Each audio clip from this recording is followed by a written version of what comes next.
Whispers from the fridge. Emily and Jack had finally moved into their dream home.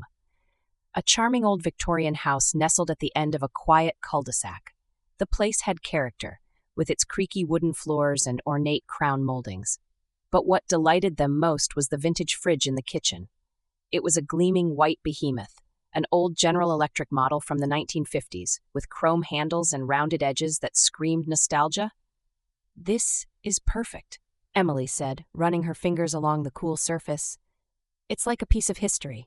Jack grinned. "And it still works. We won't even need to buy a new one."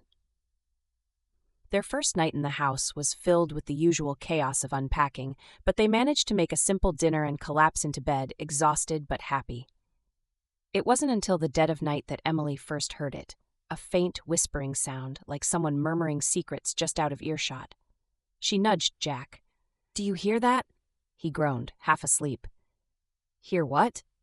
"Listen," she insisted. They both lay still, straining to catch the sound. It seemed to be coming from the kitchen.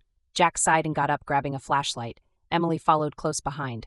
As they entered the kitchen, the whispering grew louder, but still unintelligible. Jack shone the flashlight around, finally landing on the fridge. The sound was definitely coming from inside. "That's weird," he muttered. "Maybe it's just the motor." Emily frowned. "Fridges don't whisper, Jack." He shrugged. "Let's just go back to bed. We'll check it out in the morning." The next day, they dismissed the incident as their imaginations running wild from the stress of moving. But that evening, when Emily opened the fridge to grab a snack, she was startled to find it stocked with fresh gourmet meals. Perfectly cooked steaks, delicate pastries, and exotic fruits she couldn't even name. "Jack, did you see this?" she called out. He walked over, eyes widening. "Where did all this come from?" "I have no idea. I didn't put it here." They both stared at the fridge, baffled but intrigued. Over the next few days, the fridge continued to stock itself with delicious meals. At first, it was a convenient blessing. They no longer had to worry about cooking or grocery shopping. But as the food became increasingly exotic, dishes from countries they'd never even heard of, their curiosity turned to unease. One night as they lay in bed, the whispering started again. This time, it was louder and more insistent. Emily couldn't shake the feeling that the fridge was trying to communicate with them. "Jack, we need to figure out what's going on," she said, her voice trembling. He nodded. "Let's see if we can understand what it's saying." They crept into the kitchen, the whispers growing louder with each step. Jack placed his ear against the fridge door, trying to make out the words. It's saying something about hunger," he whispered. "And sacrifice." Emily's blood ran cold. "What does that mean?" Before Jack could respond, the fridge door swung open with a creak. Inside, the food had changed. The once appetizing meals now looked grotesque. Raw meat that seemed to pulse with a life of its own. Fruits that oozed a dark, viscous liquid. "We need to get rid of this thing," Emily said, her voice shaking. Jack nodded. "First thing tomorrow, we'll call someone to haul it away." But that night, the whispers turned into screams. They echoed through the house, a cacophony of voices pleading, demanding, threatening. Emily and Jack huddled together in their bed, too terrified to move. When morning finally came, they rushed to the kitchen, determined to get rid of the fridge once and for all. But as they approached, the fridge door slowly opened, revealing a dark, swirling void inside. A voice, clear and menacing, echoed from the depths. "You cannot escape. The hunger must be fed." Jack grabbed Emily's hand. "Run." They bolted for the front door, but it slammed shut before they could reach it. The house seemed to come alive, trapping them inside. The whispers grew louder, more frantic. "We have to find another way out," Emily cried. They raced through the house, trying every window and door, but all were sealed tight. The whispers followed them, growing more desperate with each passing moment.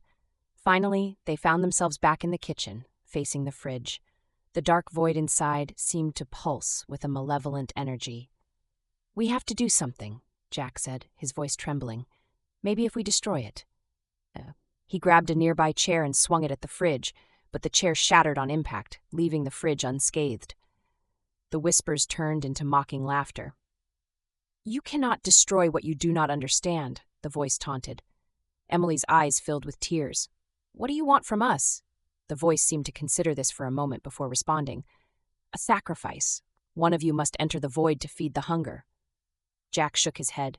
"No way, we're not doing that." The fridge door began to close, the darkness inside growing more intense. Choose, or both of you will be consumed. Emily looked at Jack, her heart breaking. We can't both die here. He nodded, tears streaming down his face. I'll go. Maybe it'll let you go if I do.